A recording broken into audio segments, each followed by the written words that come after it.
Starting at number 10, let's look at some of the other names of Sri Lanka. Sri Lanka actually has a couple of names or titles that it's referred to as. The first is the Pearl of the Indian Ocean. This is said to be used because of the incredible beauty of the country, as well as its biodiversity, which, by the way, is the highest in all of Asia. And also because one of its main exports is actually precious gemstones. Now, the second name, the Teardrop of India, which is probably more commonly used, this is due to the teardrop land shape and it being located off the coast of India. But guys, did you know that Sri Lanka was not always known as Sri Lanka? It was previously known as Ceylon, which is a transliteration of the word Ceylon, and that was the name of the country under Portuguese colonization. Now, the name was later standardized as Ceylon when the land became a British colony. And the name Ceylon, well, that's used for many of the famous teas as well as other products that are exported from Sri Lanka. Ceylon was the official name many years after it gained independence in the year 1948, but the name change happened in 1972. And that takes us to the current name. That year, the name was changed to Sri Lanka. But hey, what does that actually mean anyways, Sri Lanka? Well, let's break it down. Lanka was taken from the ancient name of the island, and it was combined with the term Sri, meaning resplendent. So Sri Lanka means resplendent island. I had to look this up though. I didn't know what resplendent means. First time seeing it, but it actually means shining brilliantly. So the shining, brilliant island. Also, the name Sri Lanka is sometimes pronounced as Sri Lanka, and this was just because of a preference of a former prime minister in the pronunciation of the name. For fact number 7, Sri Lanka has topped the list as the largest exporter of cinnamon in the entire world, and this was according to an international market survey in the year 2019. Yes, Sri Lanka is definitely famous for cinnamon, as it's a very essential ingredient for many of its foods. Now, cinnamon is said to have originated in Sri Lanka and was found by the Egyptians in 2000 BC. But yeah, even today, at the time of filming this episode, Sri Lanka is still a leading exporter of the world's cinnamon and could very well continue to be for years to come. Next up, I want to look at the national sport of Sri Lanka. Just like me, you probably assume that the national sport of Sri Lanka is cricket, right? But you know, cricket is still by far the most popular sport in the country, but the national sport of Sri Lanka actually is volleyball, surprisingly. And this sport was introduced to the country in the year 1916. The Sri Lanka Volleyball Federation is the main governing body of volleyball in Sri Lanka, and that was founded in the year 1951. Tip number 5, this is another important fact about Sri Lanka, is that they had the first female prime minister in the world, and her name was Sirimavo Bandaranaike, and she was in office for a pretty long time. Like, her first term as prime minister began in July 1960 up until March 1965. Then her second time in office was from May 1970 to May 1972. And her position was lost, but it continued because Ceylon had gained independence from Britain, and so the country at that time became known as Sri Lanka, as I mentioned earlier. And she was Prime Minister of Sri Lanka till the year 1977. But she returned for a third time in office. Yeah, this lady really loved her land.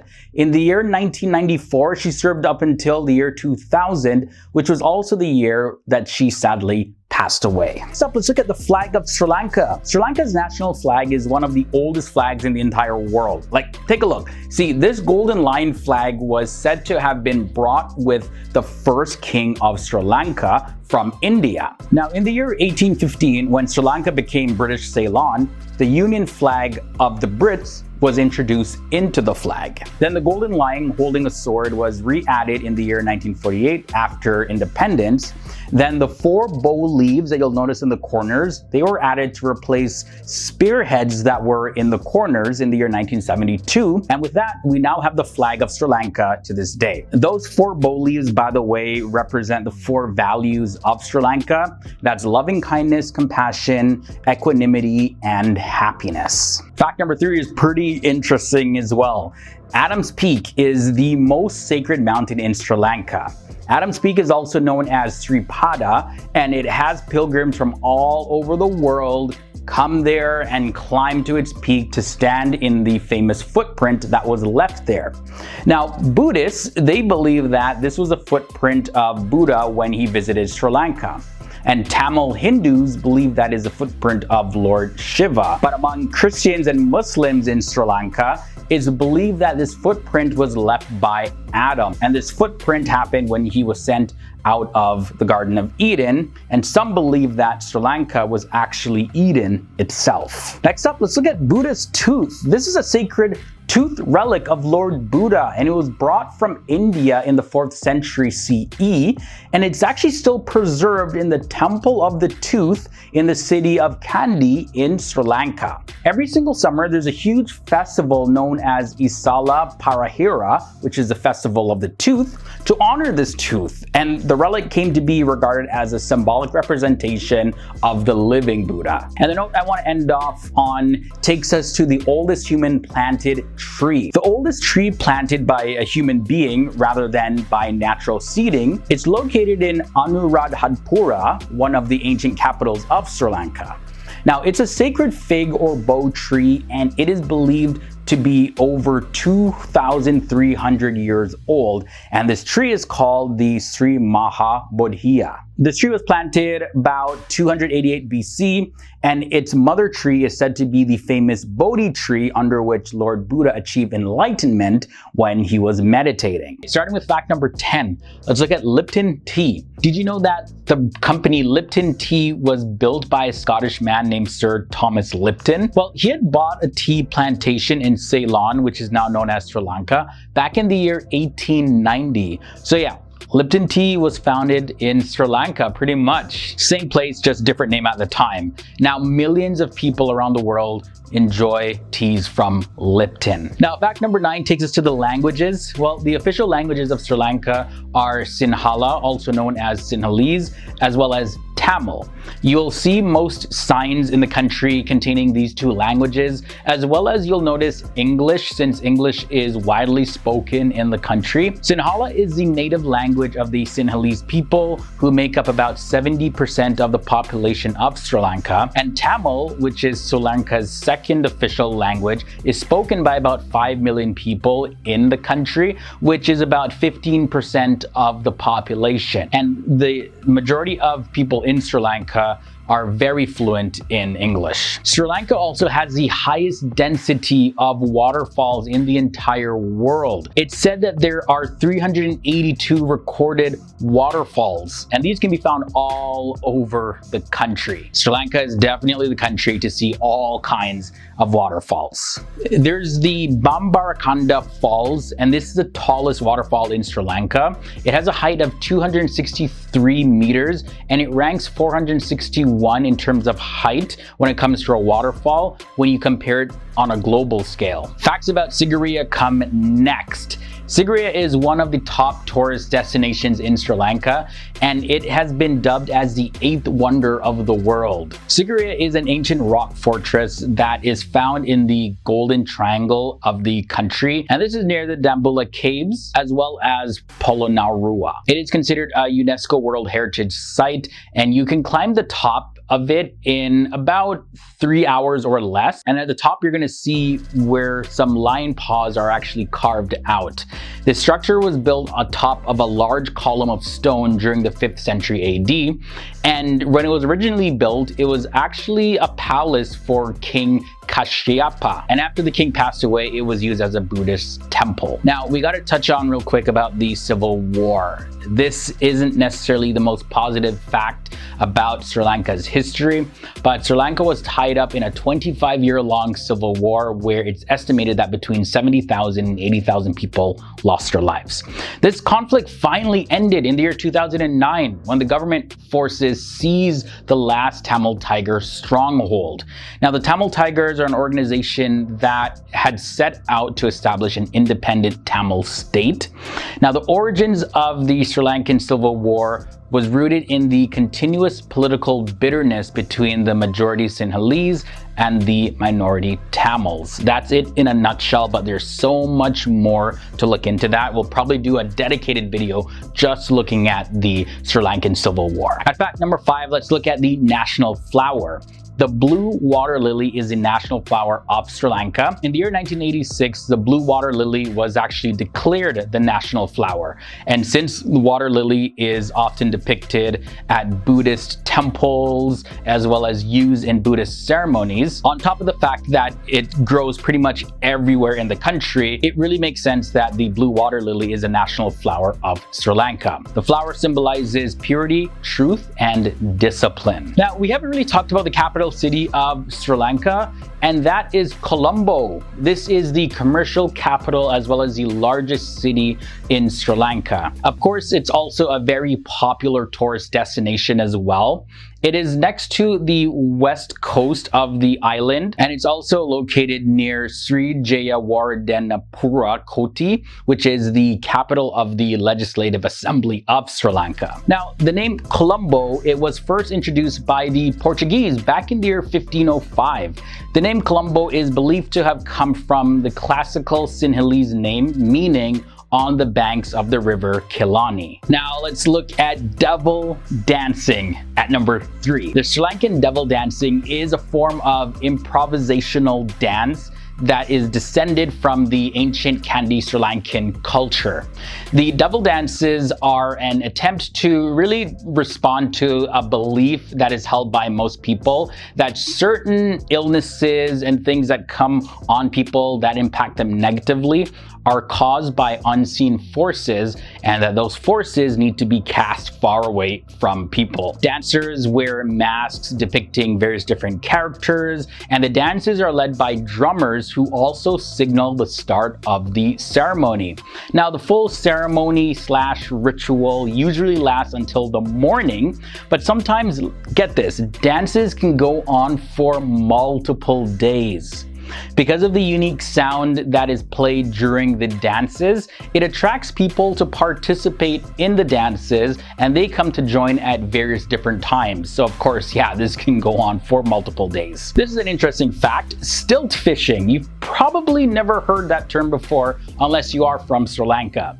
Sri Lankan fishermen developed what is known as stilt fishing during the Second World War when there was a shortage of food that led to overcrowding on fishing beaches. Instead of standing on the beach though, the fishermen, they sit on top of a crossbar called a peta tied to a vertical pole and driven into the sand a few meters offshore, and that's how they actually would go fishing. It's still something that people can do today though. Now, the fact I want to end off on deals with serendipity. Sri Lanka actually introduced this term to the world.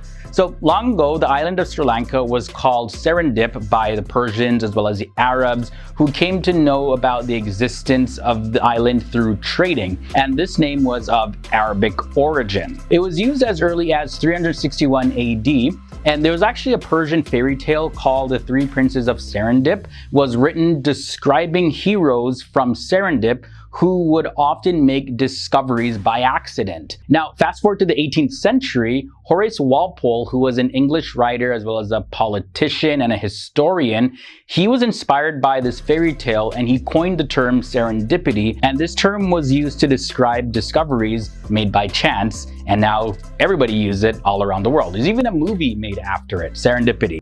Sri Lankans speak Sri Lankan. Okay. One important thing to note is that Sri Lankan is not a language, it is a nationality.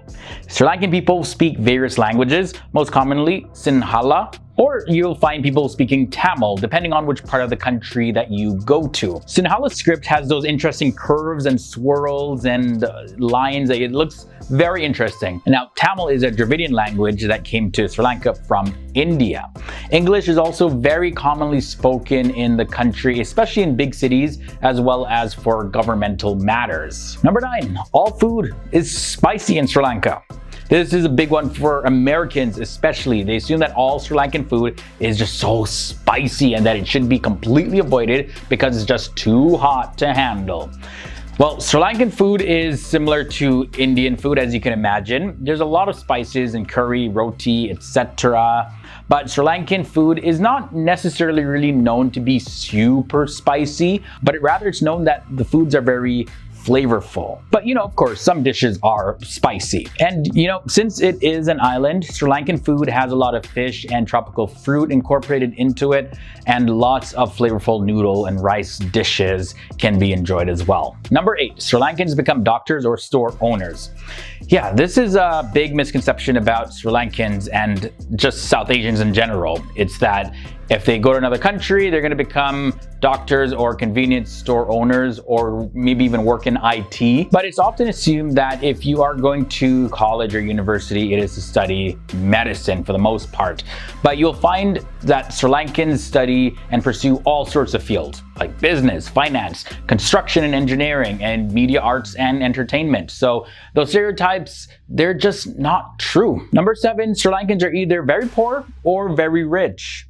South Asia is often depicted in the United States and other English-speaking countries as being very poor. And the focus of study, especially in geography, it tends to focus a lot on the poorer and desolated areas of countries in South Asia. South Asia is also depicted as being very dirty in different parts of the world.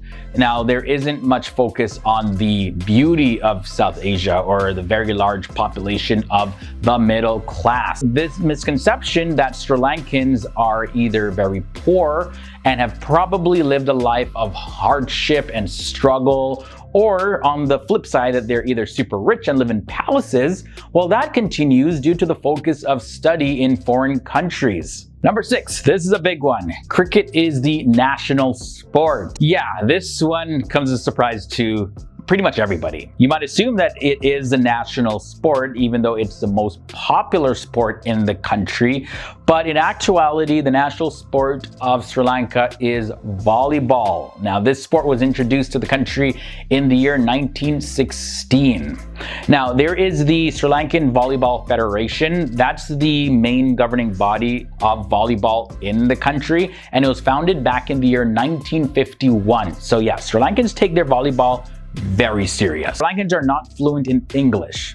So get this, guys, there are people who are born in Sri Lanka who know their native languages. So why should they want to converse with somebody in English? And you see, it's often just easier and more comfortable to not speak English with somebody who speaks Sinhala or Tamil. That goes with anyone from any country. But because they speak their native language amongst themselves, doesn't mean that they're ignorant of the English language and they're not fluent in it. Number 4, oh boy, Sri Lanka is owned by India. See, this misconception is in part due to the fact that Tamil is spoken in both India and Sri Lanka. And Sri Lanka is an island about 30 kilometers off the coast of southeast India in the Indian Ocean, more specifically the Bay of Bengal. And some scholars actually believe that Sri Lanka and India were once connected by a land bridge.